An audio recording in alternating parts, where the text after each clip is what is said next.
How do you feel when you walk into a boutique and you instantly realize that everything they're selling is just from Amazon? So how's everyone surviving in the beauty industry right now? It's been crazy slow. That wouldn't have been supporting small business.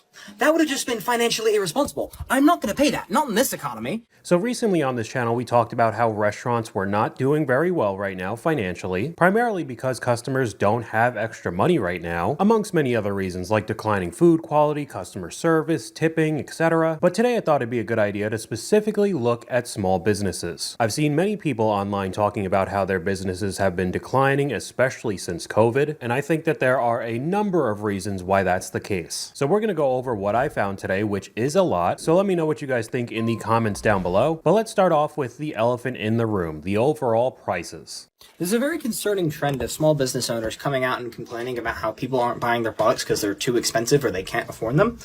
I think what they forget, there's a very delicate balance between being financially responsible and buying small business products. I bought this off of Amazon, $13 flat, no shipping, brand new, right? My local bookstore, that's about 5 minutes down the road that I frequent quite often, $40. Now, if I would have spent the extra $27 to go buy this book, that wouldn't have been supporting small business.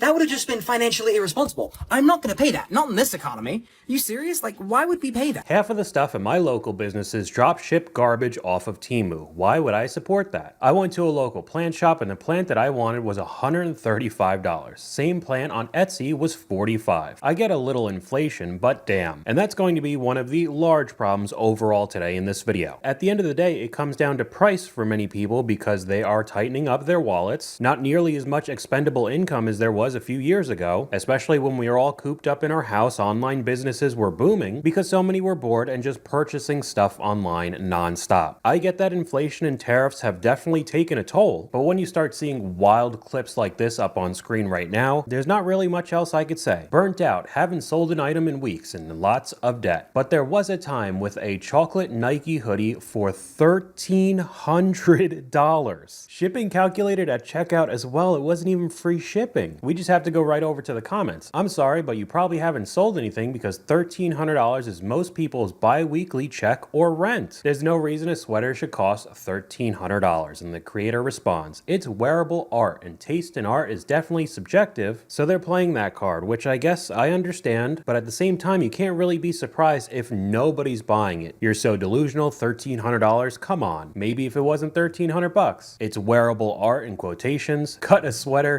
/ blanket and sewed it onto a hoodie. I get that for $30 at the market. Wearable art, it looks like something from Shein during COVID. It's super cute, but I wouldn't pay more than $150 for that, to be honest. I still think that's a lot. A lot of small businesses simply don't make it because they price their stuff way too high. And that's really what's been popping up on my TikTok a lot lately.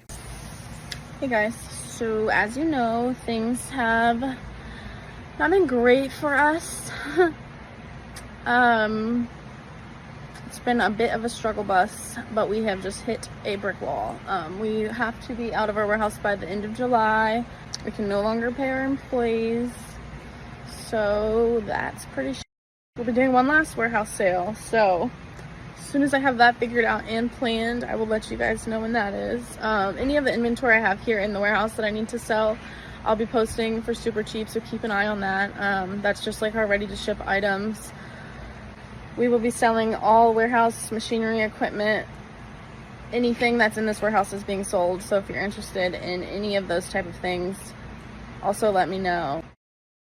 So of course, I still feel bad because she's shutting down her business, can't afford to pay the employees, the money's just not coming in. However, if you go over to the comments, why is a shirt that says mom $32? $63 for a t-shirt? I think people are buying groceries and necessities rather than $60 shirts. I'm hoping that that was the full retail price at least, and not the warehouse sale price. You have to rethink your whole business model, way too expensive and very dated styles. $64 for a t-shirt is insane, maybe 15 to 25. Every other shirt is mama. I've purchased here a few times, but the prices are just too high. My wife makes these at home for like $5. Graphic tees aren't really in anymore. Free shipping over $200 is kinda insane. So if you buy 3 of those $60 t-shirts, you'd still have to pay shipping. I know that the cost for everything in a small business is more expensive than giant corporations because of course places like Amazon and Walmart are buying in crazy amounts of bulk so they could get those products for a cheaper price. But when you start seeing very high prices like this along with a pretty tough economy, it sounds like what's happening was inevitable. Again, talking about COVID, a clip up on screen, POV, small business owners in 2020 trying to sell their resin art. Just scribbling a whole bunch of stuff on a napkin, but it sold. People were buying so much stuff online. Small businesses, big businesses were bringing in record profits, but that's just not the case anymore. Here's an example of crazy spending. Once bought a resin art heart door hanger for $100. What was I doing? That one business that made cotton candy cakes and sold them for like $60. Hitty marketing pisses me off so bad. We're gonna see that a little bit later in the video. However, we can move on to a pretty popular clip online of a small business reselling Amazon clothing. Let me ask your opinion because I really want to know what other people think about this. How do you feel when you walk into a boutique and you instantly realize that everything they're selling is just from Amazon at a crazy markup? Because this weekend we were on Nantucket for Labor Day and we walked into this store that looked so cute, but within minutes I could tell that they were just selling Amazon for $150. I did do a Google reverse search just to be sure, but I mean, I didn't even make it past the front door. They're selling Shein as well, without a doubt. I was so disappointed. Another comment, the Jaguar dress is $19.99 on Amazon and it has horrible reviews. We saw that exact dress in the clip and they were selling it for $150. I know they're in Nantucket with all the rich people, so they don't even know what to do with their money. But come on, how do you think your business is going to stay afloat? They didn't even steam out the folds or wrinkles. You think with the 2-day shipping, they would have more time to steam it. And unfortunately, this happens a lot more often than you think. Have you seen the video of the woman that goes to the boutique store in Nantucket only to realize that all of the clothes are from Amazon? Well, I have a newsflash. I live in a super touristy area of Massachusetts as well. Not that one up north, with so many cute boutiques and home decor stores with a coastal vibe, only to realize that some of that stuff is from Amazon and Home Goods and Marshalls, and they've just bought it, curated it, marked it up. So this is more of a buyer beware. They're using those stores as wholesalers. I see nothing wrong with that. But if you want to treat yourself to a vacation gift and you see something that you love, but you don't love the price tag, go on your phone first. Chances are you'll find it there for less. My daughter works at a local tree nursery. One of her tasks was taking price tags off of mum plants bought at Walmart. I've started reverse image searching on Etsy too, very eye-opening. However, I've seen if you start calling this out online, you get a good amount of backlash because I guess you're not supposed to critique any small businesses for any reason. You guys are all upset thinking I'm not supporting small businesses. All of Nantucket is small businesses. I'm not here on this island not buying things, you know, whether it's an iced coffee, a croissant, or a sweatshirt. These are all small businesses. I'm not against supporting small businesses. We just went to Bro Denim and bought 2 sweatshirts, $180, 2 sweatshirts for kids. It's not cheap, but I believe in supporting small businesses. We actually are family friends with the owner of Bro Denim's uncle and have met her. Lovely. So we love to support businesses. The problem with the denim jacket is that someone who worked at the store told my friend last year that she hand stitched these Amazon denim jackets.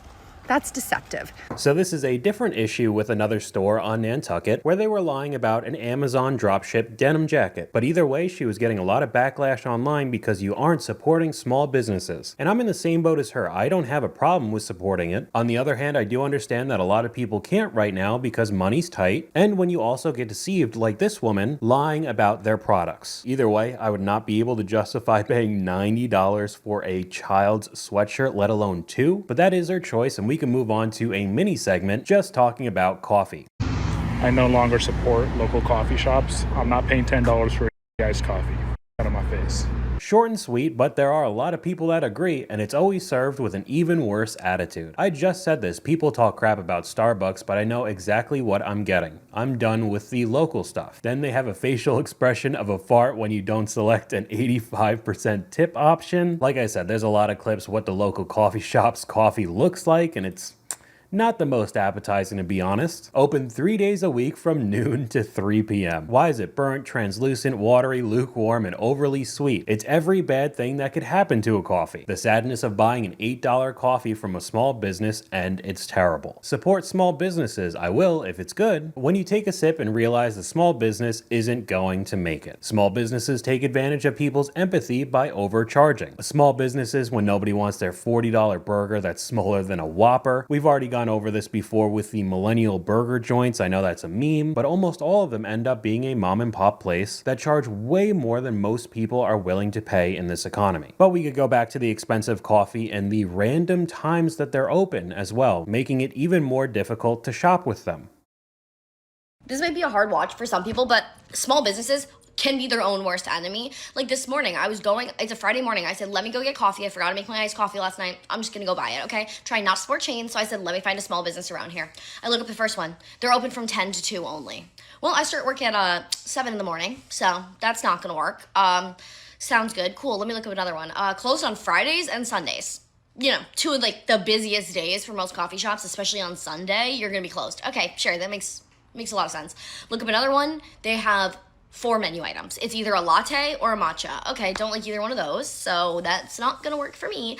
Find a 4th one. I said, okay, this menu looks good. We're rocking with it. They have a little online checkout, so I go to put in my order. I get a black coffee with cold foam on top. That's it. Nothing in it. And it was $12.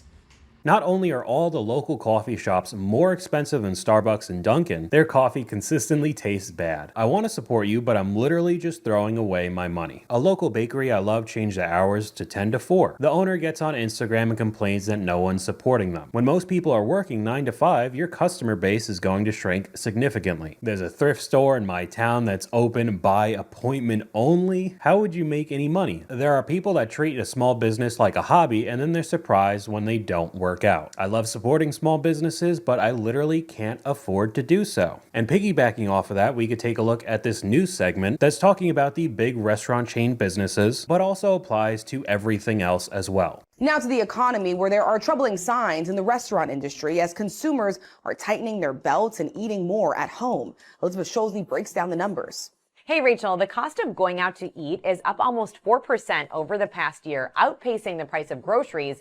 And now some popular restaurant chains say that they are noticing customers pulling back. Salad chain Sweetgreen is the latest to sound the alarm about younger consumers, reporting that people between the ages of 25 and 35 dropped their spending by 15% in the last 3 months. Burrito maker Chipotle and the Mediterranean fast casual chain Cava made similar warnings about younger customers, pointing to the impact of inflation and student loan payments. And McDonald's, which can serve as a bellwether for the overall economy, says that lower income households are not visiting its stores as much. When it costs $50 to eat out at a casual restaurant, you realize that you do in fact have food at home. Tipping culture is out of control. I'm not going out and paying $30 for Cisco frozen foods. And all of this can unfortunately be talking about the mom and pop restaurants as well. So that's why there are so many clips like this online. So how's everyone surviving in the beauty industry right now? Let me share. I own a salon, a lash salon, exactly, and it's been crazy slow. It's too expensive. The owner replies it's not as expensive, but getting your nails done is still a luxury and not a necessity, so this kind of market is going to slow down during this time. We have a whole paragraph here I see a lot of people complaining about because it's expensive. You know why it's so expensive? Because people don't know or understand that having a business is lots of bills like paying rent, electricity, insurance, buying materials, supplies, all of that. Now do you understand? So bring the money. Where do you think this money's coming from? Do you think customers and consumers consumers didn't know that they had overhead, and now that they realize that the owner has to pay rent and the cost for material supplies, that money's just going to appear in their bank accounts, and everybody's going to go and get their nails done for a most likely wildly expensive price also. I don't think that's going to happen anytime soon. POV, I set up at a market and end up making 0 sales, wasted 8 hours not to make a single dollar, because this is the life of a small business owner sometimes. When a vendor event is a flop with no customers at all, another empty event here, where is everyone? To be honest, I don't think people want to pay to get into an event and then pay for extremely expensive items. I know you use skill and love, but it usually outweighs the cost to the consumer. And that's just reiterated right here. Honestly, I can't afford it. I also don't think it helps when you see absolutely outrageous prices like this pop up on TikTok. What makes you want to go platinum? I just really want to feel brighter. Okay, how often are you wanting to come in to get your hair done? Oh, I don't like to come that often since I drive from farther away, like maybe every 6 months or so. Are you wanting to be platinum to the root? Yeah. Okay. You'd have to come in like every 4 weeks. Oh, wow. Yeah. The price point for that, it'd probably be about $1,600. For just color? Yeah. Wow. Every 4 weeks? Not every 4 weeks. For like the first time. Like 16 to 18, I would imagine. I wouldn't know until I like finish it and how much product I use and how long it takes us. So I know I touched on this a while ago. I made a dedicated barbershop video, mostly talking about men's haircuts getting ridiculous $50, $100, $200 for a shape up, but you could definitely add in a lot of the women's pricing as well. And I know it takes a lot more work than the men's side, but in 2025, how could you say $1,600 to $1,800 to a customer with a straight face? I'm sorry. $1,600 to $1,800? Immediately no. I personally wouldn't pay that. That's called robbery. Explains how she could afford Prada as work clothes. Very good point there. Hairstylists have lost their minds. She gave the I don't want to do it price. I really don't blame her. I pay $200 every 6 weeks. I don't know. There's just something about charging those prices and then wearing Prada as a hairstylist. Weird to me. There's a lot of other examples I could add in. Charge my clients $600 for 3 pans of mac and cheese. Just wildly overpriced, and then they're surprised when people don't want to buy. A comment I thought was pretty funny from this clip though, I blame COVID. Everybody thinks that they're an entrepreneur now. I mean, we have another example right here. Everybody say start a business. Nothing you sell is oversaturated. It's a lie. People are so addicted to consumerism, they would rather go buy a $30 product from a celebrity than go buy a $10 to $15 product from somebody they don't know. Which is why I'm in between getting a second job and investing in my business, but I don't know what I should do. I don't know what I should do, y'all. I created this product almost a year ago. Straight over to the comments, lip gloss isn't something I'd ever buy from a random person online because too many people are bottling random products at home. Maybe you should show the manufacturing process, what's special about it, highlight the ingredients, all of that, and I think they make a very good point. Even though makeup as a whole is of course very expensive, with all the big celebrities slapping their name and faces on everything you could think of, at least at the end of the day you know what you're getting. Not just a random lip gloss from a random company you've never heard of. Another comment talking about prices. Girl, people are so poor right now. I don't know anyone who's buying lip gloss at the moment. Everyone's just trying to get groceries at this point. Okay, you guys all want to say shop local, then why are they always rude to me?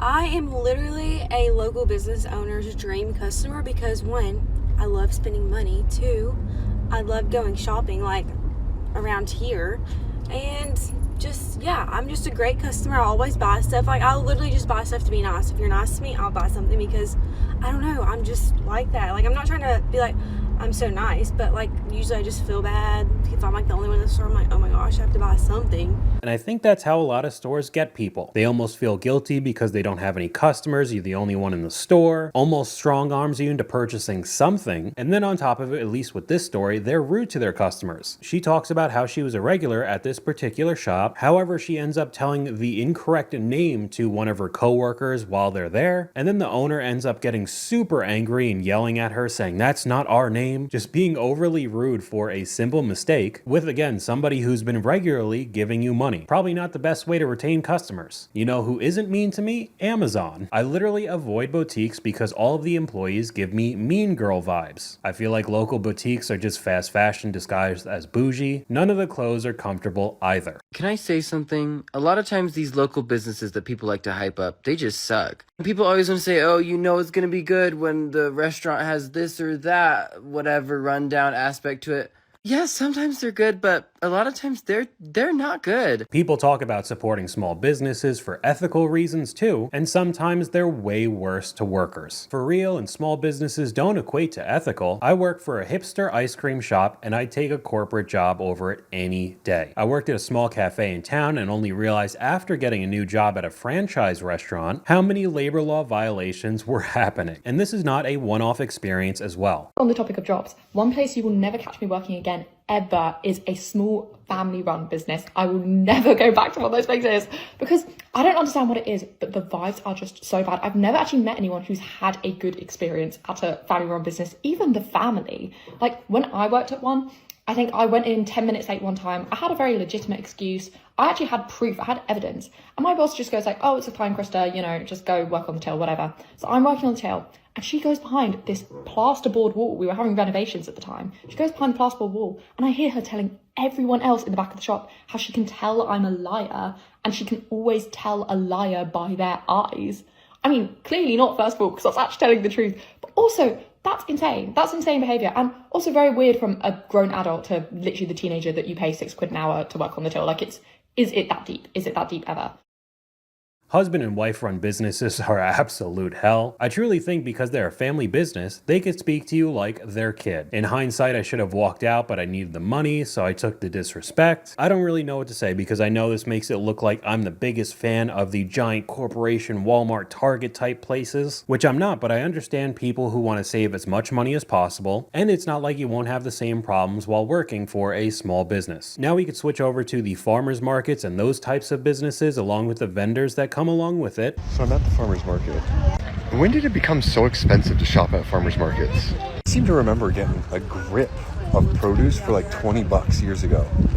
Now it's just an excuse for yuppies to spend oodles of money. $3 for a bunch of green onions, $10 for a dozen eggs. Watched a documentary about farmers markets, and most of them get produce from the same place as local grocery stores. I spent $17 on 2 loaves of bread. I always thought farmers markets are cutting out the middleman, but it's more than the store. I don't even go anymore. Farmers markets are insane now. $15 for a small thing of raspberries, $45 for a tiny candle. I mean, it's actually outrageous how much money they're trying to milk from us. Here's a collective farmers market haul as someone who tries to eat local. I started off with the berries. I got a full pack of blackberries and a full pack of raspberries. And then I grabbed some raw local honey. I got a 3-pound jar and I'm slowly working my way up to a 12-pound jar. And then I grabbed some of this goat and cow cheese. This one is one of my favorites from them. And then I grabbed about a pound of beef liver. I'll be eating about a ½ ounce each day. After that, I got a pound of wild yellowtail. This is one of my favorites. I like to eat it either raw or grilled. The last thing I got was another plant. Okay, so some of the prices aren't absolutely outrageous compared to larger stores, but overall, she ended up getting 6 things and what was it, $120, $130? People don't have that kind of cash to spend on these things anymore. $30 for berries? Another one up on screen, what I got at the farmer's market for $90? Going through the produce she ended up purchasing. This is so expensive, OMG. I looked at this and genuinely think that it should be $40, and I'm shocked by the fact that it's way above that. You guys sell your cookies for $5. How did you determine your pricing? Our cookies are actually really competitively priced. Walk over here with me. Yeah. We have really large cookies. Per ounce, we're actually priced like really competitively compared to like Tiff's. We're actually cheaper than them. $5 is kind of the cap. If it's more than that, they won't buy it. So it was really hard for us at the beginning to actually charge $5 because we just had this idea that people wouldn't buy it. But now I can confidently say our cookies are worth way more than that and people happily pay it. So I don't know if he's being 100% truthful saying people are happily purchasing or if it's just for the TikTok and the exposure for more people to come to his business, but the comments definitely say something else. No, those are $3 cookies. Priced competitively is code for overpriced. Saying that over and over again in a very short video kind of makes it seem like you're trying to convince the customers that it's priced well. Still just flour, sugar, and chocolate, right? Their really large cookies seem suspiciously average sized. Ridiculous $2 to $3 max. Trying to normalize $5 for a cookie. We could take this a step further with festivals and these small businesses. How much we spent at Panda Fest ATL. A pina colada, $27. Coconut ice cream with sticky rice and mango, $17. Half a squid, $16. Chicken, cabbage, and beef dumplings for almost $17. Dubai chocolate strawberries, almost $18. Hot Cheeto mac and cheese for $10. That looks nasty. Chicken cabbage dumpling for $11. A beef and chicken stick being almost $33. Entry fee was $17 per person just to walk into the place. Others not pictured a strawberry lemonade being $6.40 and 3 regular lemonades being almost $40. Total spent $349. And you wonder why there's more clips popping up like we saw earlier with vendor events being empty. Those prices for those small portions is insane, so don't go is what you're saying. I kind of regret getting my tickets for Nashville if the food is this expensive. This has de-influenced me for the Nashville event. Those prices are crazy. But keeping on the subject with food, we could talk about a lot of the pity marketing I've seen. A clip up on screen right now, my mom's new restaurant is so empty, and that's all it is. Just showing an empty restaurant, it ends up going viral on TikTok. But we could take a look at this guy talking about it, at least when it comes to book talk.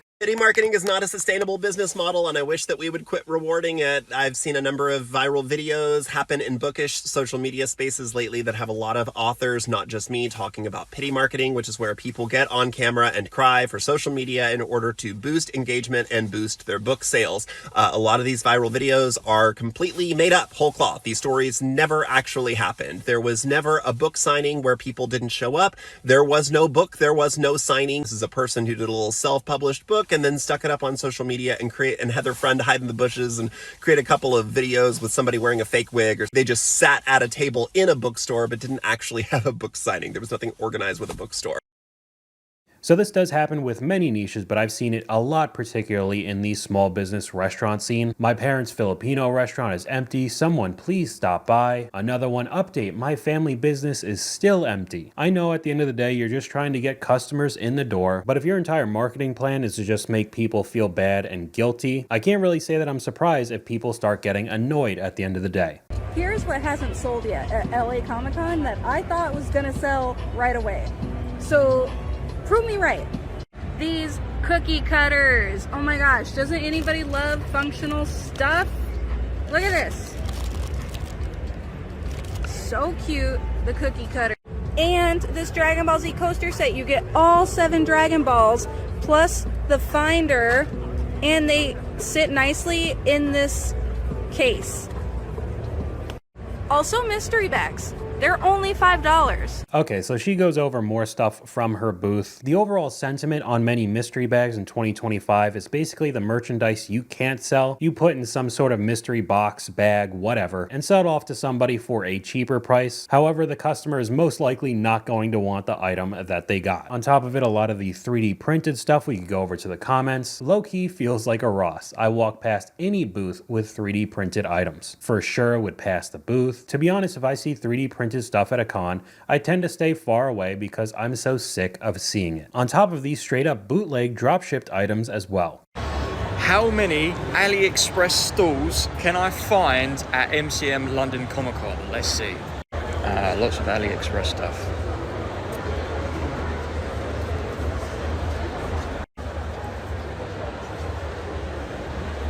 Right, so here's another AliExpress one. So all of these are bootleg figures, not official ones. So this guy shows even more examples in this clip, and overall I know it seems like I'm just trying to dunk on all small businesses, when overall I still would say if you do have the funds, shopping at a smaller business compared to Target or something like that would definitely be better in my opinion, but there still aren't issues that go around that contribute to the fact that a lot of these places are empty and closing. I love to support a local coffee shop, but guess how much? A medium iced latte. I did add an extra shot, and this cookie was $18. More than, and some change. I said, what? She said, your total's 18 something. I said, what? She said, the cookie's $7. I should have said, throw the cookie away, but I was afraid. I was holding up a line. I paid it. I'm insane. I'm enabling in this behavior. I'm enabling these prices. But holy $18 for a latte and a cookie. I like to support local. You're making it hard. They're making it hard for me. Okay? We could go right over to the comments. The drink was $11, and rarely is the coffee ever good. And they'll ask for a 20% tip on top. The creator responds, oh, they sure did. Now we have an entire segment in this video talking about those niche coffee shops, but we can move on to what the reality is today for most people, not having too much expendable income. So when you see clips like this and prices that are overall pretty high, you can't be too surprised that the sales aren't flooding in. Temu is putting our slime shop out of business. Well, not yet, but they are affecting our sales. Temu and Chinese-made slimes are way cheaper because their slimes are mass-produced in giant factories with low-quality ingredients, minimal safety checks, and sometimes unfair labor practices. Sure, it's cheap, but it rips, it dries out fast, and it smells. It's really not great most of the time, and on the other hand, our small slime shop is family-owned and each batch is made by hand with charms, scents, and creative textures that all cost a lot to the manufacturer. With tariffs and increased costs from shipping, small slime shops that hand-make their slimes are slowly being squeezed out of the market. Hopefully the customers can see the effort me and many other small slime shops are making to be unique and creative and choose to purchase from us instead of the mass-produced slimes. Okay, so at least with my opinion, I am not into slime whatsoever. That was kind of a hard watch. It's like negative ASMR to me. All those sounds are like nails to a chalkboard. But we could go over to the comment section. Yeah, because everyone has $20+ to spend on activated glue. It's slime, glue, and activator. I'd rather go to Temu than buy some handmade expensive slime that looks the same. Low-key thought all the slime shops went out of business after 2020. I don't know how popular it is today. I do remember seeing some of those shorts and TikToks during COVID. So that could be a problem with these products now across the board. They could be a fad product like the fidget spinners years ago. Now you don't see them anywhere anymore on top of these high prices. I understand that you put effort into this, but you have to be realistic with people who are going to pay. $20 for one 2-ounce slime is crazy. Small businesses like this are very expensive. Not everyone can afford $20 for slime that'll go bad in a month. And another one right here, this reminds me of the Walmart heart cake drama. If you don't know what that is, several months ago there were some TikTok bakers that made some videos blasting everybody for buying cakes at Walmart. Small birthday cakes to heart shape were pretty cheap. I mean like 10, 20, 30 bucks, when those same bakers were charging double or triple the price and making it seem like it was everybody else's fault but themselves, because as I'm going to say over and over in this video, people's wallets are pretty tight nowadays. But that is a good transition into the next clip. Defensive and very rude about the price of the cake. Although this is exactly how we decorate all. I would also become defensive and very rude if you were trying to charge me $80 for that cake. You took a cake, put white frosting on it, and literally just smushed it through sprinkles. That's neither labor or time intensive. And even if it was, it is still really ugly. Like, the cake looks bad. And 9 times out of 10, I am in favor of small businesses overcharging what they normally do. I think people usually take advantage of small businesses because they don't necessarily know their worth. And I am also a big believer in out of your price range does not mean overpriced. However, that ugly cake is overpriced. And I would be really pissed off too. She wasn't wearing gloves, that's even worse. My kid is a pastry chef and he saw this and said the same thing. He said maybe 20 bucks. Look at the cake that she gave the customer. It's way worse than the one she showed us. And she acted like the customer wasn't out of pocket. This goes hand in hand with the Walmart cake drama. But I will go back to a comment she made. Out of your price range does not mean overpriced. So let's take a look at the next clip. I really hope that this isn't a controversial take, but artists and small business owners should not be expected to lower their prices so that poor people can afford their items. Art is a luxury. A lot of small business goods are luxuries, and artists and small business owners need to make living wages too. Living wages means living wages for everyone, even if that means that you can't afford their work. There's a difference between something being overpriced and something being out of your budget. Okay, right off the bat, calling your potential customers poor because they thought your items were priced too high is crazy. But okay, that's fine. You're not going to lower your prices because I have to survive out in this world too. But if you're getting no sales from anybody, you're making absolutely no money. And she said art is a luxury and small business products are a luxury as well. So you can't be surprised in this economy when your sales are tanking. We got another comment from you guys right here. It's the entitlement for me. I didn't ask you to start a small business. I'm not obliged to support you. I'm willing to spend more money for personalization and higher quality, but I'm not spending my hard-earned money on Temu crap and terrible customer service. We'll talk about that a little bit later, but these clips up on screen go hand in hand with the last one. If buying art or products from small businesses are such a luxury, you're going to see a lot more videos like this when you guys flooded our comment section with a For You page is too local, but the dining room is empty. How I feel spending every last penny I have on small businesses just to get 0 sales. Me after wasting hundreds of dollars and all my money on supplies for my small business that I thought was going to be successful and getting no views and no orders. I asked you guys in an older video as well, do you see small businesses having a tough time where you live? Many small businesses have started selling things from Shein or Temu at an insane markup. Why would I buy that when it's literally on Temu? It used to be worth buying from small businesses when it was handmade. Everything is made in China, not worth it. I do still remember that clip that we watched from Nantucket. It was a super wealthy area with all those ridiculously expensive boutique stores, and it was littered with Amazon and Temu dresses that you could legitimately just look up on your phone. It was the exact same thing. They weren't even really hiding it. I live where tourism has a major impact on our economy. Almost all small businesses are overpriced, and if you look at what they sell, it says made in China. Locals know to stay away. All of them, it's sad. Local hipster coffee shops are about $8 a coffee. No idea how they're still open. I went to a small store to make a purchase. I looked around for assistance, but all the employees were on their cell phones and had no time for me. I left the store and made a purchase at a large chain store instead. The small store went bankrupt and closed a few months later, but the chain store is still in business. Has anyone been prompted to tip when ordering desserts online? I need to tip when ordering a pickup. The $28 pies are now $40. I can bake myself, but I wanted to support a local business. The note by the tip section stated, "This is how you support us and our employees." Silly me thinking my business was good enough. I decided to order elsewhere.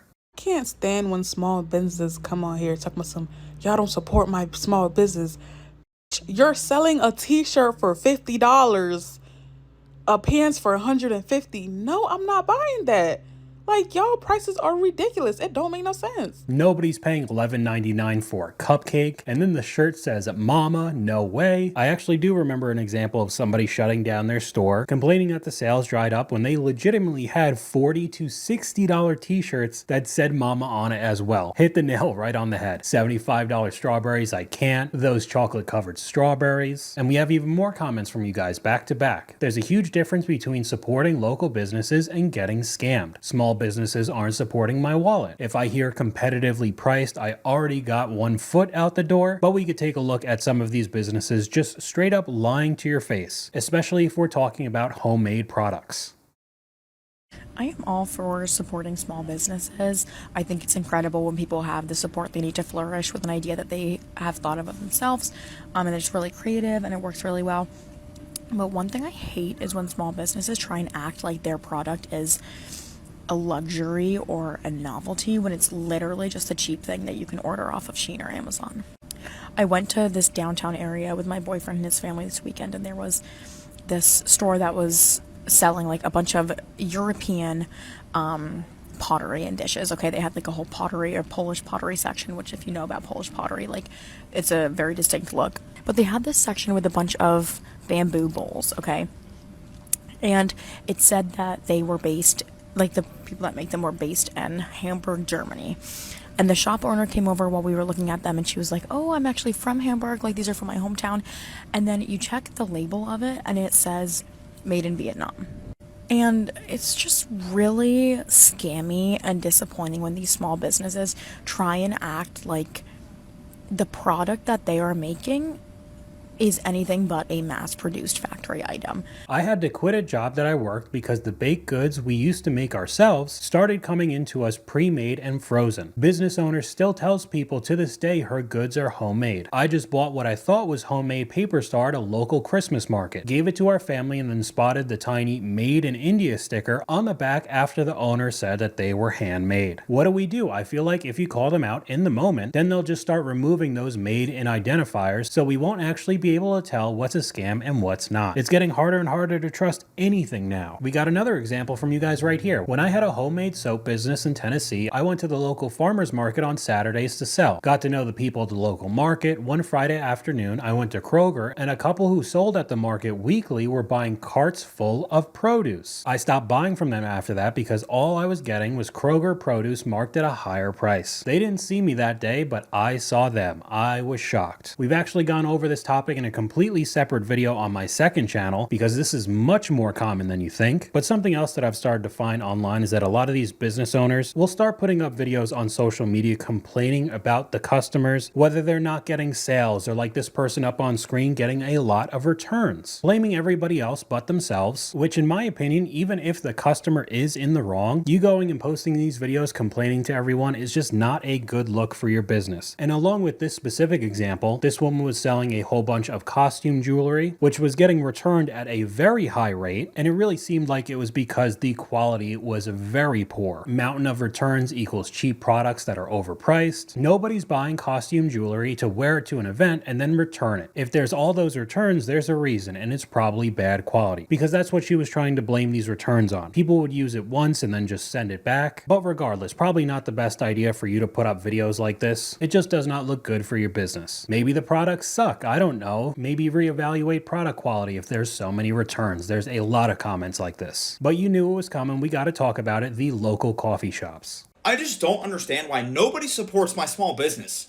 So we're only open from about 9 a.m. to 1 p.m. 4 days a week from Tuesday to Friday because I'm not working on a Monday. So if you want a coffee in about this size cup, it's going to cost you about $15, and if you don't like it, no, we will not remake it for you. So the tip screen will pop up every time you buy something, and it is kind of expected that you tip at least 30%, even though you're already paying $18 for a single cup of coffee. Yeah, so actually with our coffee, you can't just order simple coffee. So we don't have anything that's just like, plain black coffee or, coffee with a little bit of cream. That doesn't really exist here.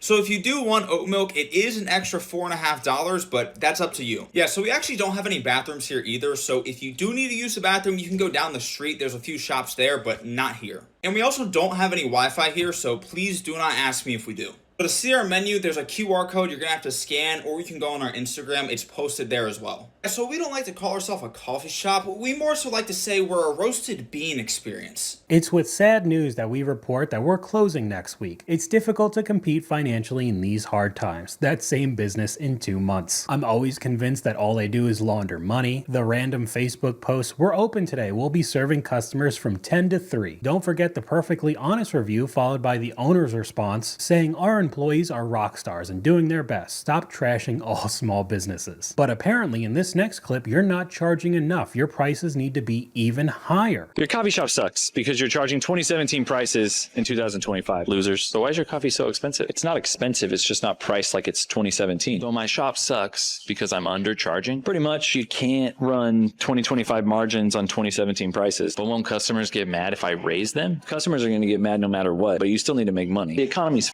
coffee prices have almost doubled in the last 2 years. And if you're not taking that into consideration when you're pricing out your menu, you could be too. You need to raise your prices with confidence because people value. And if you're not willing to raise your prices, just be prepared to close.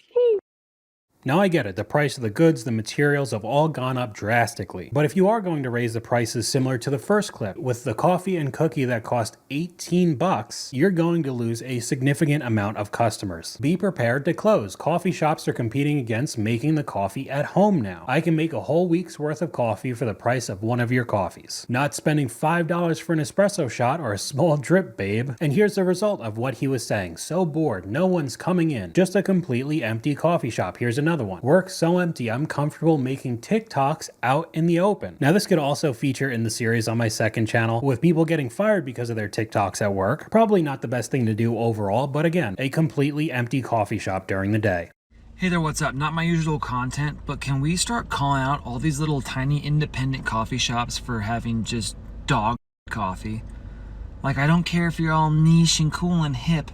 It doesn't justify you serving me what tastes like brewed roach wings.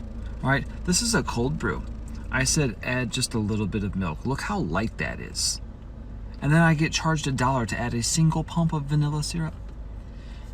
And it still tastes like pretty much water with burnt cockroach wings in it. So I think you guys get the gist, but we'll go back to that clip of raising your prices. This isn't 2017 anymore. And we'll take a look at some barber shops real quick. Charging $100, they said. Know your worth, they said. And it's a video of a completely empty barber shop. I cut my own hair because of you guys. I cut my own hair as well. Barbers think that they're doctors now. I used to get my hair cut once a week. Now it's once a month. And not only are you going to pay these ludicrous prices for a haircut, there's some places that won't even do what you want. Support Chicago barbershops.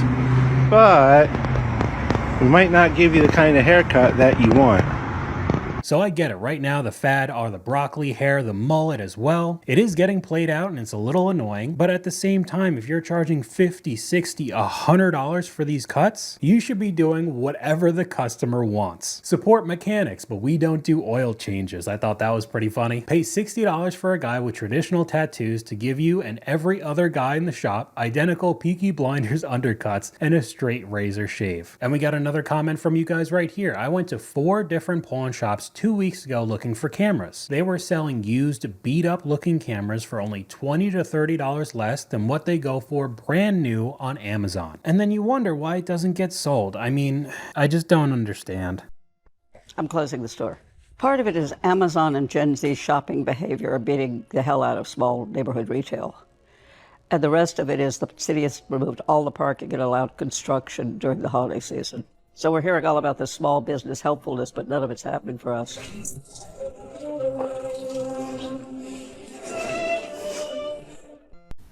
I was really on her team until I saw the state of that store, which is a hoard if I have ever seen one. This video sent me on a rabbit hole about this store because you better believe I ran my ass to the Google reviews. And I read review after review after review of this woman being exactly what I thought she was, which is rude and entitled and just seemingly discriminatory to anybody that she didn't deem worthy to shop in her store. I had to go to the reviews because I needed to know why people were saying you couldn't walk into the store anymore. I was like, what does that mean? It's a store. What does that mean? It's a store. And it meant that you had to have an appointment. And if you tried to walk in, she would stop you at the door and go, what are you looking for?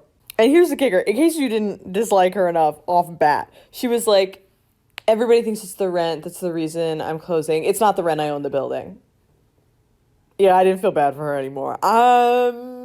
I don't feel bad for you anymore. This is the store's working hours, by the way. Thursday, 12 to 6 p.m. Friday, 12 to 6:30. Saturday, 12 to 6. And Sunday, 1 to 5. That's it. Monday, Tuesday, Wednesday, closed. But yeah, it's Gen Z's fault in shopping online. Not that your store looks like a hoarder's paradise. Also, no one's buying vintage cookware off of Amazon because that's what she was selling. A lot of old decorations and cookware. I lived by this store for 2 years. The hours were erratic. Never open when I walked by. The one time it was open, I was like, oh no, this is a mess. Thrift stores act like they still don't need to organize and curate desirable merchandise. I don't know, to me that seemed like more of her hobby instead of an actual business. But we can move on to some people talking about working for these small businesses.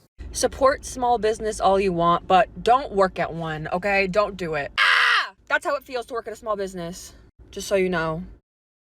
I have 7 coworkers, and when someone wants a day off, it ruins everyone's entire week. Working at a small business is cool because you personally know who's exploiting your labor. You know it's bad when you're worrying about your boss's finances, overworked, underpaid, 0 benefits, and absolutely no time off. Small businesses love underpaying and overworking their employees. When they underpay you, but you feel bad asking for more because their business is small, but your boss is spending money trying to open up another business. Working for a small business just means you know all of the owner's problems, and they'll probably try and guilt you about it to get you to work more for less. They expect you to be as invested as them. This is your business. I'm just an employee. They could say whatever they want because there's no HR. Another person, no HR equals everything sucks and there's nothing you can do about it. Don't work at a small business. It's not aesthetic. It's not a cute little mysterious job. Get rid of that saved Indeed application and look for that basic retail position. To my old boss who showed me that small businesses will treat you just as bad, if not worse than a corporation, I mean, I could go on and on.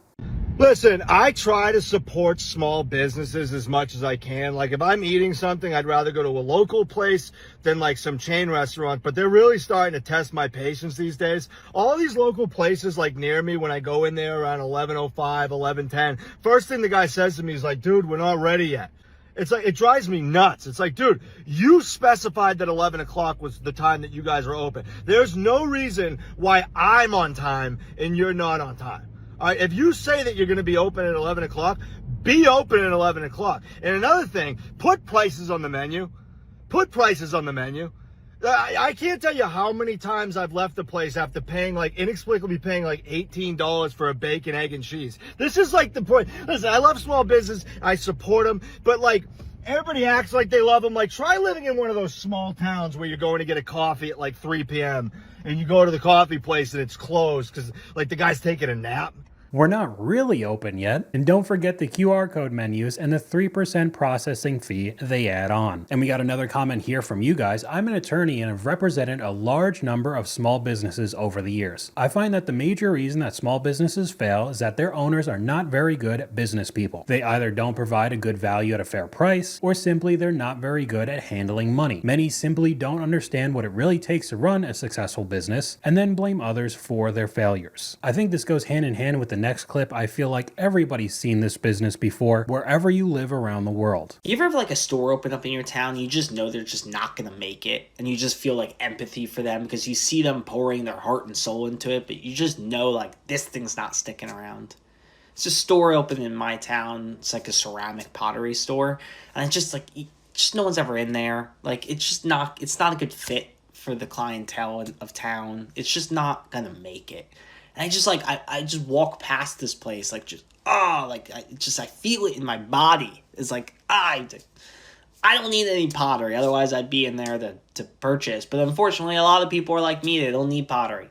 And it's just how are you going to make that work? Oh, you mean like the cold cereal bar in my tiny town in Appalachia. There's a boutique that was briefly open in my town that exclusively sold those epoxy ocean charcuterie boards. Every single store that's been rented by a woman selling tumblers, beaded pens, t-shirts, and bedazzled anything. I had one of those friends who got the bright idea to move to Portland and open up a microbrewery. Dude, you're about 15 years too late. We recently had 5 people open up a dirty soda shop in my town of 25,000. Not only is dirty soda a fad that'll wash away soon, but the Sonic didn't even make it here. What makes you think coffee creamer in my Dr. Pepper is gonna last? A loaded baked potato bar opened near me. No surprise it closed because they were offering baked potatoes with toppings like shrimp for $25. Some of these examples do sound like a hobby or a dream of theirs, not an actual thought out business plan that'll work long term. And I don't know, I mean, I guess it's just gonna keep happening. Now we can go over to one that if you know anything about the gaming scene, DK Oldies is a company that sells refurbished items, controllers, gaming systems, video games, you name it, and they've definitely had their fair share of problems, but we'll run this clip first. To the people saying that it's overpriced. So let me explain how it goes. Right now, this is normally the slow time here in our shop, so we don't have as much stock on hand. But when things started blowing up for us just in the past few months, we had to go out to refill our supply. When we have to be buying like that, kind of in a frenzy, we'll wind up having to pay more for the items, which means we have to list them for more.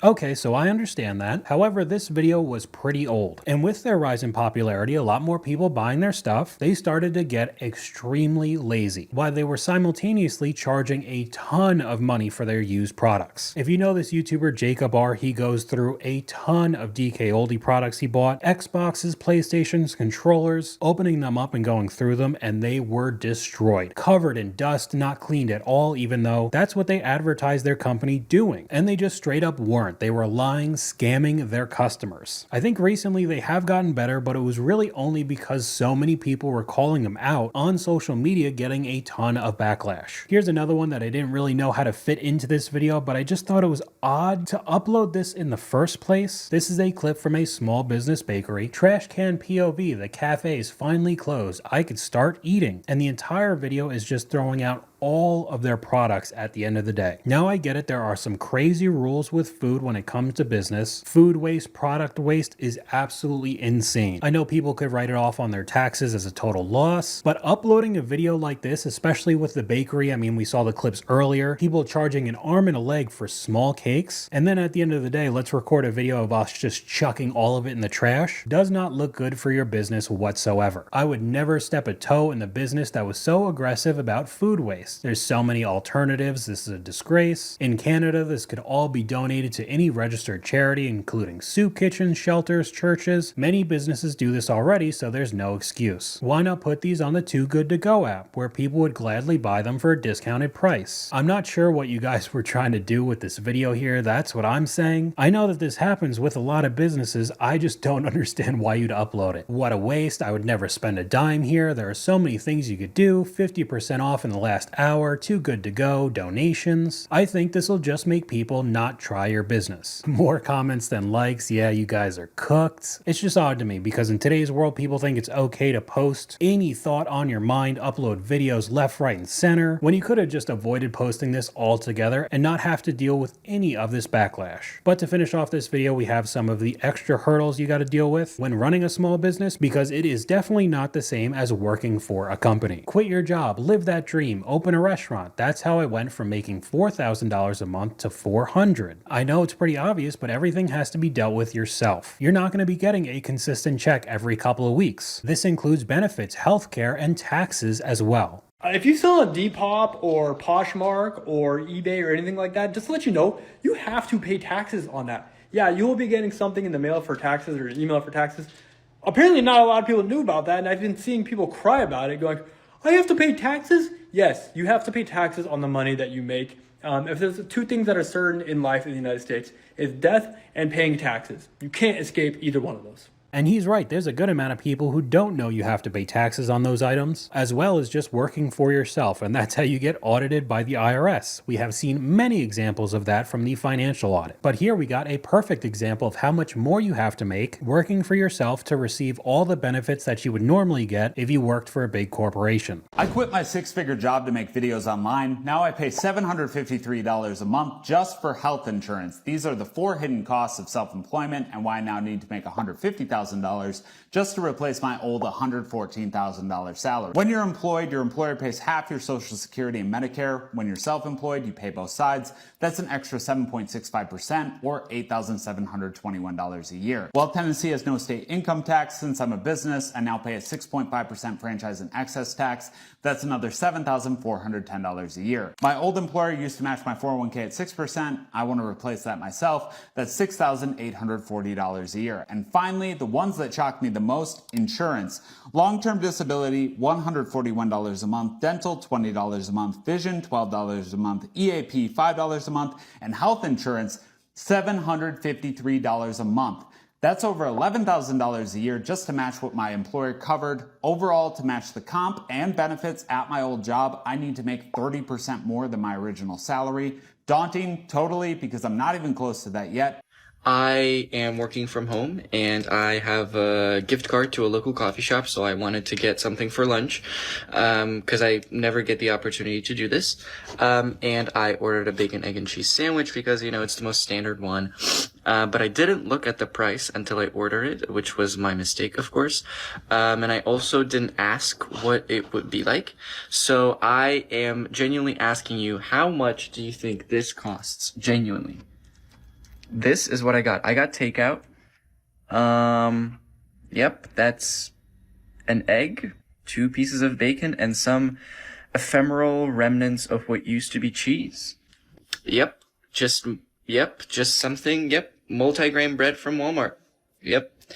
It cost $12.50. And the creator adds a comment, here's what it's supposed to look like, by the way. And of course, the product photos always look better than what you actually get. Multiple diners and breakfast spots around me are charging $8 for 2 eggs. I literally bought 18 eggs for $4 at the store. Now, we've gone over the small coffee shops a couple of times before, and people don't want to pay for a $12 cup of coffee in this economy. Along with food prices like this, I mean, he did have a gift card, but not asking what the price was in the first place is crazy to me. If a small local business is going to charge me $30 for the same item Amazon's going to charge me $10 for, I'm going to go with Amazon, and most people are going to go with Amazon as well, whether they like to admit it or not.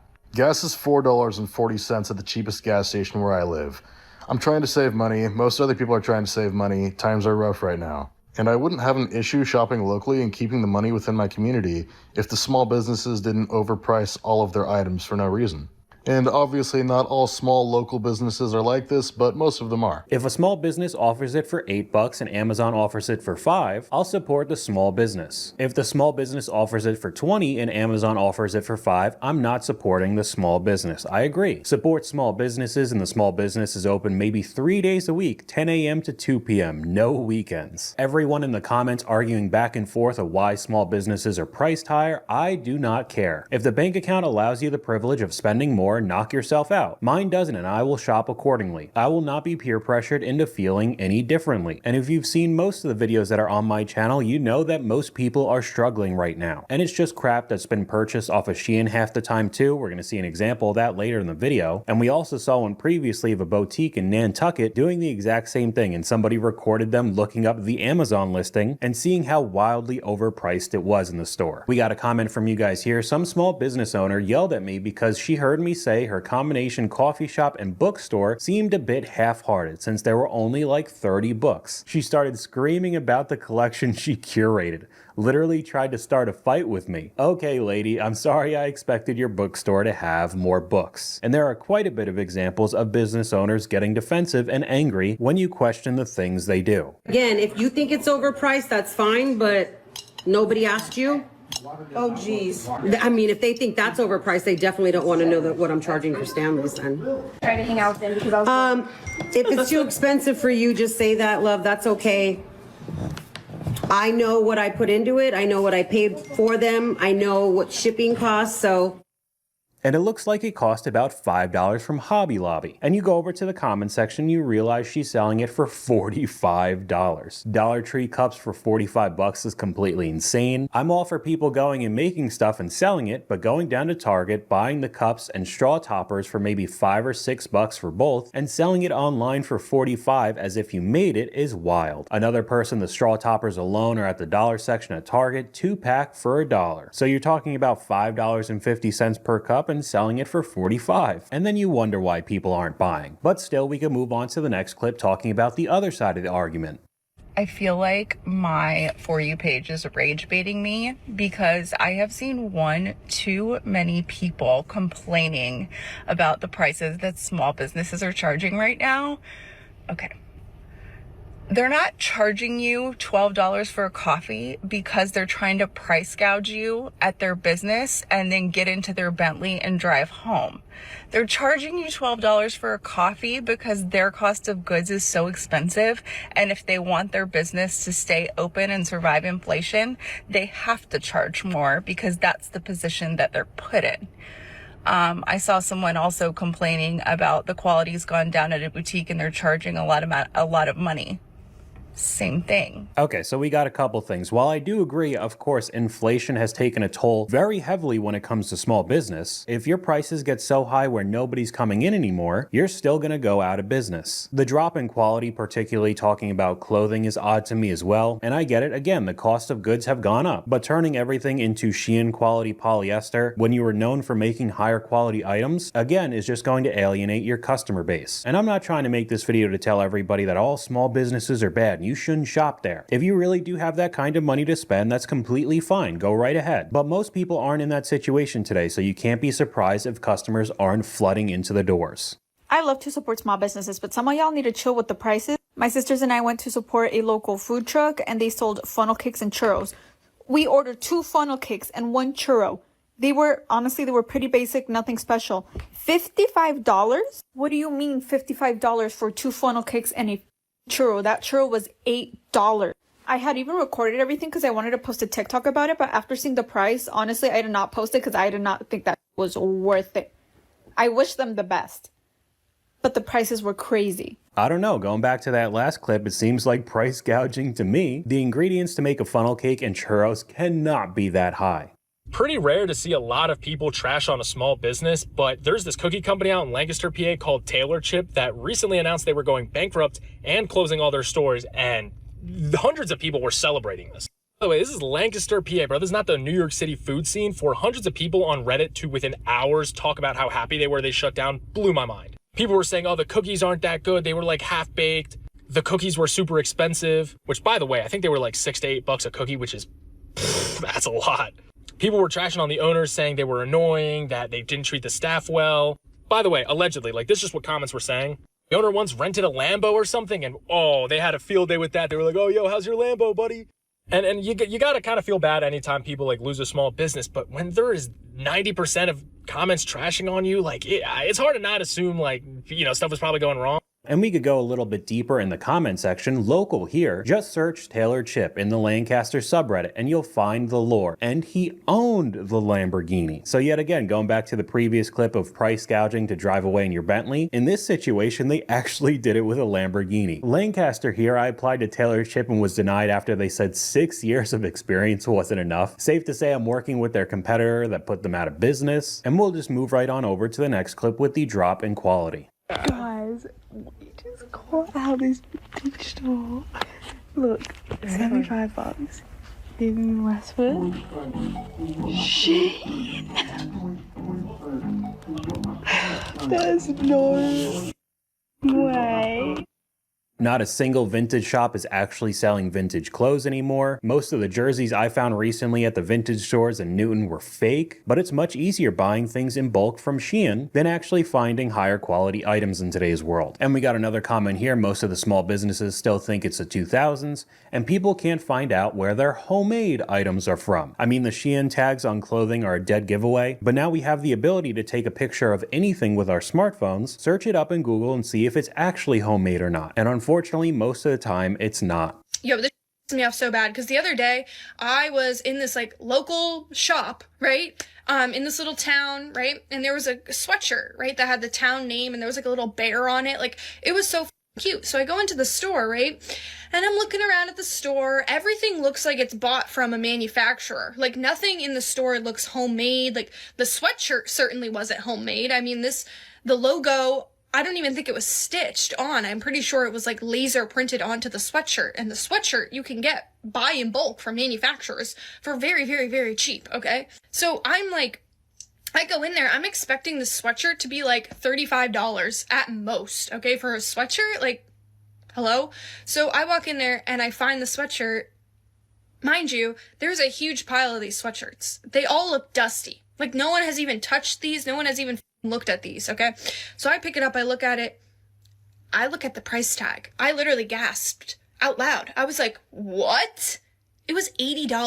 $80 for a sweatshirt with a laser printed logo on it. My entire small town and rural boutique culture is like this, and this would have worked 10 years ago, not now. We're too informed. And there's another comment, this is exactly why I thrift as much as possible, but yet again, going back to the clip with the vintage thrift store, just selling Shein stuff anyway. It's basically a lose-lose situation. But we can move on to another issue that I see a lot with a comment from you guys. Guilting people into shopping at your business is a losing strategy and will never work. I've personally started to see a lot of TikTok artists doing this type of trend, selling this for only $4,000. I don't even really know what to say with that one, but we can one-up it. Day 5 of revealing this painting until it sells for $25,000. And to be honest, it is a pretty solid painting, but when you go over to the comment section, you could see that this is not an original work. Evening by Vittorio, I'm not even going to say the last name because I know I'm going to butcher it, but they just ended up painting something that was already painted. Girl, there's no way anyone's going to buy a painting for $25,000 unless it's already by a renowned artist. It doesn't matter how good it is. It's a beautiful painting, but isn't this just plagiarism? The creator responds, thank you, it's not. You could actually sell master's copies as long as you clearly state it is, and make sure that they haven't been alive for over 70 years, and then there's no copyright. I recently learned this as well. So it's technically not plagiarism, but it's just because a certain amount of time has passed. At the end of the day, it's not the original, and like the comment said before, it would be extremely hard for somebody to spend $25,000 on a painting when they aren't already a famous artist in the first place. POV, it's 2020 and I'm about to guilt you into spending 280 pounds on my small business, and it's a whole bunch of the resin art. I remember seeing this all the time during COVID. People were making Pokemon custom keycaps and selling them for like $50 to $100 a keycap. It was insane. And going over to the comment section, did anyone actually buy these like ever? Almost 250,000 likes. But we could go over to a lot more of the restaurant themed clips that I've seen. We have such a hard time staying open. We just reopened yesterday and been closed for 2 weeks and hardly anyone has come. Please come by and help us. We're a small Mexican restaurant. I've talked about this a couple times because it's definitely worked in the TikTok algorithm. Maybe you can guilt people into going once or twice, but if you're already struggling right now closing and reopening, to me it doesn't seem like this is going to end well. Day 2 of begging and pleading for you guys to please help boost my small business. With TikTok Shop up right now, I have a lot of competition and my sales have not been doing good. Okay, so this video was uploaded November 30th of 2023. Legitimately begging people to buy from her shop because there's a ton of competition when it comes to this jewelry. You got TikTok Shop, Etsy, eBay, I mean probably thousands of different sellers that are also selling very similar things. But let's fast forward a little bit. I need your help. TikTok took down my video yesterday and marked it as ineligible for the For You page for unoriginal content, but this is my content. I literally just filmed it a few seconds ago. This is my jewelry shop and I'm trying really hard to pull in sales, so I'm doing a 50% off my entire Etsy. And this one was uploaded February 15th of 2026. I know that this type of jewelry can be very cheap to make, but again, if your whole marketing strategy is to make people feel bad, nobody's buying my stuff, I'll do a sale, I got a whole bunch of competition, I don't think that this is going to be as successful as you want it to be. You guys, I am so stressed out. I started a brand new business and I have put everything on the line for this. I quit my job, I remortgaged my house, I borrowed thousands of dollars from my parents, and then I had to sacrifice my firstborn soul for this, and no one is buying anything. I don't know what I'm doing wrong. I feel like the posts that I make are so cute. All I'm asking is for you to give me your hard-earned cash for something that I then get off AliExpress and then ship it directly to your house. Like, what am I doing wrong? It's a 700% markup on something you can get for $3 that's made in a sweatshop. I just feel like I have no support. None of my friends are supporting me. People always talk about how they want to support small businesses, but when it comes to me selling little bits of plastic on the internet, no one's here to support me. I'm going to lose my house. All I want is a fully paid for holiday to Coachella for me and my team. The worst part is saying, I'm so scared we aren't gonna sell out. Like what? Selling out is the dream, not an expectation. But we can move on from begging and pleading to get sales to just straight up scams. This person says, girl, no one wants your overpriced Madonna blankets. $69.99 is way too high. Whoever takes a moment to comment on this, I thank you from the bottom of my heart. Black, 28-year-old woman making Madonna blankets for kids. Let that sink in. People keep telling me my blankets are too expensive, but here's the truth. Every blanket I make is made by hand. Okay, so I'm cutting it off there. I don't know if you noticed, but all of these videos are completely AI. There's something weird that still goes on with the background compared to whoever's supposed to be talking, and it just doesn't look natural compared to a real video. So going over to this account, it is just the same type of video over and over again of a sob story, people making fun of her, saying that it's too expensive, and then the same type of clip saying that it's handmade over and over again. If you watch my most recent video talking about scams, this is a lot more common than you think. There was a whole scheme taking place with fake videos talking about a woman who was making lobster purses, selling them for around $100 a pop, but if you really looked into it, it was all AI. None of it was true. So if you did get sucked into buying one of those purses or this Madonna rug, you're 100% going to get some AliExpress products and you're just going to get scammed, but I guess people are falling for it. So you really do need to be extremely careful online because you can't really believe anything anymore. Wow. Montana's beautiful. I think I'll move here and open up a gift shop and sell trinkets from China and $30 ice cream cones. Do you like rock candy or magnets? What about a new sign that looks old? Says welcome. We got jewelry no one buys. I got loose rocks in a lot of different colors. What about a soft colored sweatshirt that says the town's name? I got a 1,000-piece puzzle of a beach. July is the perfect time to buy a calendar. I got a personalized keychain with your name on it. Unless you spell it weird. I don't know why we have giant jawbreakers. Do you want hot sauce in 3-ounce bottles? I got a pina colada flavored honey stick. The amount of candy we have here is disturbing. I got pocket knives that say don't tread on me. How about a book you'll never read? I got one that says hiking trails. It's filled with information you can find on your phone. I might have too much candy. You want a train whistle? We have a wall of hand soap. We still sell Beanie Babies. I have a barrel of black licorice. You know how much candy I have? I could put a horse into diabetic shock. I got a section of just like colonial shit. How the fuck am I supposed to sell sarsaparilla soda? I gotta move this candy. There's too much of it. And going back over to the first one, you could replace Montana with any tourist destination in the US, which is exactly what the second clip was showing. And don't forget the fudge for whatever reason. And we got another comment from you guys here. Any good accountant will tell you 95% of small businesses fail due to poor management and grandiose expectations. Because there are a whole host of examples like this on social media. I never get here early. I get here late every day. I get here after 12 o'clock, not at 12 o'clock, just sometime after 12. Business hours open most days 10 or 11, occasionally as early as 7, but sometimes as late as 12 or 1. We close at about 5:30 or 6, occasionally about 4 or 5, sometimes as late as midnight or later. On some days we're not here at all, but lately we've been here a lot. Unless we're not here? What's the point of having a business in the first place? What could they possibly be offering as a service? Almost 50,000 likes there. The Inconvenience Store, 125,000 likes. I mean, unless you're a money laundering front, you're not going to be making any money. I definitely wouldn't want to go there. I just opened a restaurant 20 minutes down a dirt road. Where are all my customers? We're right in between the Asian nail salon and the board game store. It's prime location. I've been DMing Keith Lee twice a day. We only have $20 burgers with thick cut fry. No, we don't do DoorDash or takeout. We want people to come in and experience the linoleum tiles we didn't tear up. No, we don't do table service and we don't call out the name. You just have to hopefully see that it's sitting there. Yeah, the last 4 restaurants in this location closed within a year of opening, but I think this is the one that'll stay. All my employees are my kids because I don't have to pay them. They hate it. Do you like the wall art? It's an AI generated eagle that's peel and stick wallpaper off of Temu. If you want your burger to have cheese or a bun, you have to order it crazy style. It's $4 extra. I was inspired to open the restaurant after a family barbecue where my brother-in-law said my burgers were good. So I decided to take out a $200,000 loan.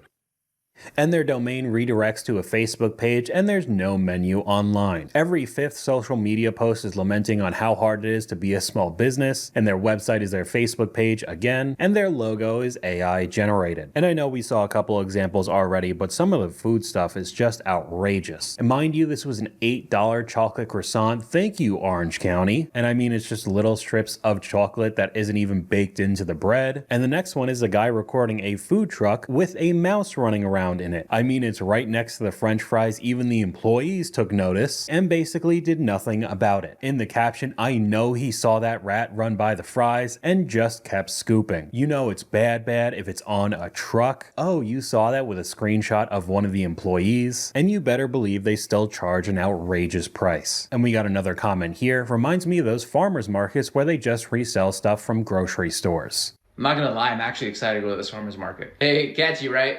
I actually, I don't make this. I buy it wholesale, and then I slap my packaging sticker on it, and I sell it right to you, dude. You're asking me about the honey? I can't even tell you the last time I've been around a bee, dude. Like, I'm in the business of selling it, not making it. You about no damn bee. These are hilarious, right? I actually did not paint these. Believe it or not, ChatGPT did. Yeah, have you ever heard of it? This Live, Laugh, Love. Oh my God, my #1 seller, dude. People eat that up. Oh no, did I make it? No, this comes from China, brother, China. I buy it from Alibaba, AliExpress, so dirt cheap, and then I become a middleman essentially, and I come and put 400% on top of that, and I'm just cha-ching. Everything you own's from China, dude. You better get with it. Nothing's homemade here. You forgot the 3D printed dragons and the freeze-dried candy people. Don't leave out the lady selling sourdough bread for $37 a slice. You got single moms that make tumblers. Support your local middleman market. But even with everything we've gone over today, if you still want to have some sort of small business, it's not like it's a walk in the park. All the business guru type of people on social media make it seem like you could just start a business and start racking in the money, but that's clearly just not the case. I'm at that point as a business owner where I'm genuinely wondering, like, when am I going to get my first heart attack? You know? Like, operating on so little sleep, so much stress, and instead of pulling over early in the morning when you're so tired, you just decide to pound 2 monsters and white knuckle your way to the job site. So, yeah, just genuinely wondering, when does that first heart attack hit? I got Bell's palsy. It's not just heart attacks. Hope this helps. 6 years in and I almost throw up 3 out of 7 mornings during the week. I quit and rehired myself 20 times this morning. Almost happened to me when I was 18 years into running my business. I had a blockage in the widowmaker artery. That sounds pretty bad. And I mean, there are a ton of clips like this on TikTok as well. Quit your job, live your dreams, open that gaming lounge. That's how I went from making $6,000 a month to $200. You said recently that more small businesses closed in New York last year than opened? Absolutely. I'm a former small business owner. As you know, this is an area of great concern. We lost about 5,000 small businesses last year. We lost about 20,000 jobs, and that compares to about 190,000 jobs that were grown in the prior 4 years. So we really have an economic crisis. We have to make sure, first of all, that we're supporting our small businesses, that we're lowering fines on small businesses, cutting through red tape and bureaucracy, also promoting them through marketing and tourism so that we're really promoting our small businesses. We need to be doing all of the above, and we need to focus on economic development, making sure that we're keeping businesses here in our city and that we're attracting new businesses. While I do understand it's important to keep small businesses around, especially when you're talking about New York City, I can't imagine how expensive everything is. And like I've said over and over in this video, people just don't have the funds in today's economy. But that's all I got for you guys today. Let me know what you guys think in the comments down below. YouTube thinks you'll like this video popping up on screen right now, but hopefully you guys enjoyed this video. If you did, please leave a like, and I'll talk to you guys later.